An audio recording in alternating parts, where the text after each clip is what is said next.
kining istorya ning usa ka lalaki nga lumad nga taga Negros. Apan ani ana karon nagpuyo sa Cebu. Diskarte ang nipasulabi kaniya alang sa iyang panginabuhian kundiin adlaw-adlaw siyang way kakapoy misuroy ug namaligya sakay sa iyang motorsiklo. Aniya atong tan-awon.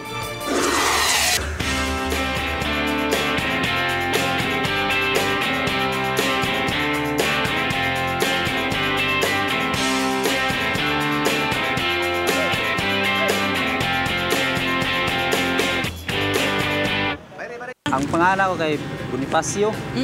Pilido? Pilido na ako, Juan Damasole. Lumad nga. Lumad na taga Negros, Oriental, Hermoso. Ang akong tuyo diri kay ma-practice kog drive ba. Kamao na ko mo drive pero wa man jud ko kagi og kanang drive nga kanang narbaho jud drive. Pag gagaw diha babae ang iyang bana driver si Rocorel. Nya. Pagabot na ko diri, kuy-kuyo ko niya kay aron maswito po ko sa Cebu. Kamao pud ko drive mahanas ba. Pero ipaundang mo ko niya kuyog. Yung ako dili man ko pareha sa uban nga sugod lag. Standby di man. Madiskarte mo jogo sa terminal. Kapag biyahe na ko ba na may nagbiking-biking itlog. Kaya ko nga ilang ko mag-standby aron makakaon ko maninda ko kanang itlog pareha sa terminal ba. Ya bikingon ra. Adto ko dito. Palit ko itlog. Usa ka tray akong ipalit. Dilungag na ko. Ya pilay baligya kay nahurot man dayon. Kay ginansya man dayon ko tinunga pag yun.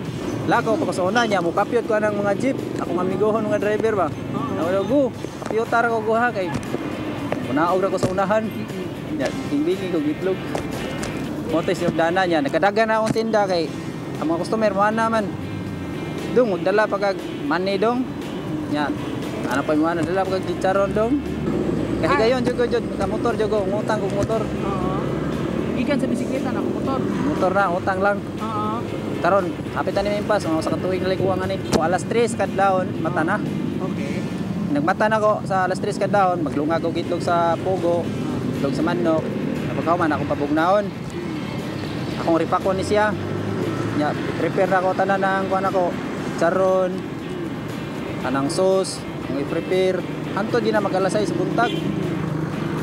Human ako nag-prepare. Nanatanan, maglaba ko sa sanina, maligo, manimplos motor. Pagka alas, patong dyan alas 8:30, alas 9, malarga na ko, padong na ko maninda. Anton na siya alas 5 sa hapon. Sa kusog adlaw, pila may maglimpyo ni mo? Dili parehas. Oh, kaya magtanaw po ko sa panahon. Pag palit, akong tanaw, daghanon ako akong tinda, pagpalit. Ang pinakadako na ko ginansya kay 100. Pero magmingaw-mingaw, ari ra gyud sa 600, di man pareha 600, 500 na. Marana ra siya ba. Lano jud kung maminyo kay actually ako gani ka pa eskwela karon sa kung kuan ako uyab. Akong gitabangan, taga Muar pod. Ako sing pa eskwela karon. Kay grade 11 pa man. Paningkamot jud ka kay lisod man manginabuhi.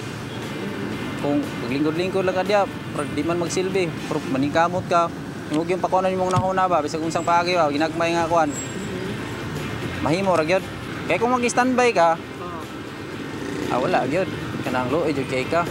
Pero kung standby lang karon, kung magunahon na ka, may nga sakay akong buhaton, no?